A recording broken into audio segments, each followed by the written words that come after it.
হবে না আগে আমরা ফেসবুকটা হোয়াটসঅ্যাপে দেখছি, তাহলে এর কারণগুলো কি, এর ভালো দিক খারাপ দিক শুনবো বল।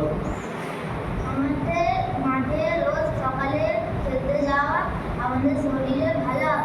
আমরা যে ঘরে বসে বসে সকালে ফোন দেখছি, ইউটিউব দেখছি, ফেসবুক দেখছি, চ্যাট করছি, এগুলো আমাদের টাইম ব্যর্থ হচ্ছে আর তার সঙ্গে আমাদের শরীর স্বাস্থ্য খারাপ হয়ে তাহলে যাচ্ছে। কোনটা বেশি জরুরি? আমি ফেসবুক থেকে তো অনেক তথ্য পাচ্ছি, হোয়াটসঅ্যাপ থেকে অনেক কিছু জানতে পারছি, সেটা জানা আমাদের যা বয়স সেটা তো জরুরিটা খেলার মাঠে তুমি যাওয়া জরুরি। আমাদের যখন ফোন নেওয়া টাইম হবে তখন নিজের বাবা আমাদের নিজেরই দেবে, তখন আমাদের কেউ বলবে না, এখন আমাদের খেলাধুলা করার টাইম। ঠিক, তাহলে এখন ফেসবুক আর হোয়াটসঅ্যাপ থেকে যে আমরা তথ্য পাচ্ছি সেটা কি দরকার?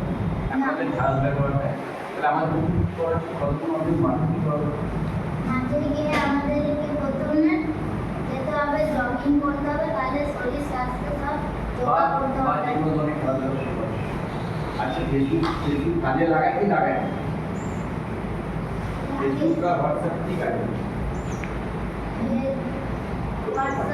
হোয়াটসঅ্যাপে চ্যাট করা হয়, তথ্য দেখা হয়, স্কুলের কোনো পড়া এলে তাও দেখা হয়। যে একটা ভালো জিনিস করেছে, তো হোয়াটসঅ্যাপে তো আমাদের পড়াগুলো পাঠাচ্ছি, আমাদের যে বা তোমার আমাদের যে অ্যাপস আছে, অ্যাপসের মাধ্যমে পড়াগুলো তো পাঠাচ্ছি।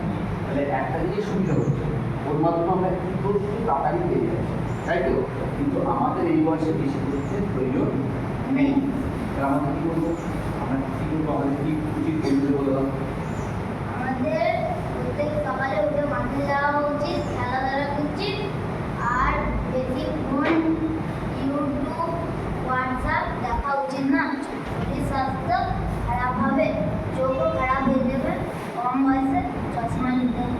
ঠিক আছে, থ্যাংক ইউ সবাই, তোমার বক্তব্য নিয়ে থ্যাংক ইউ, সবাই থাকবে।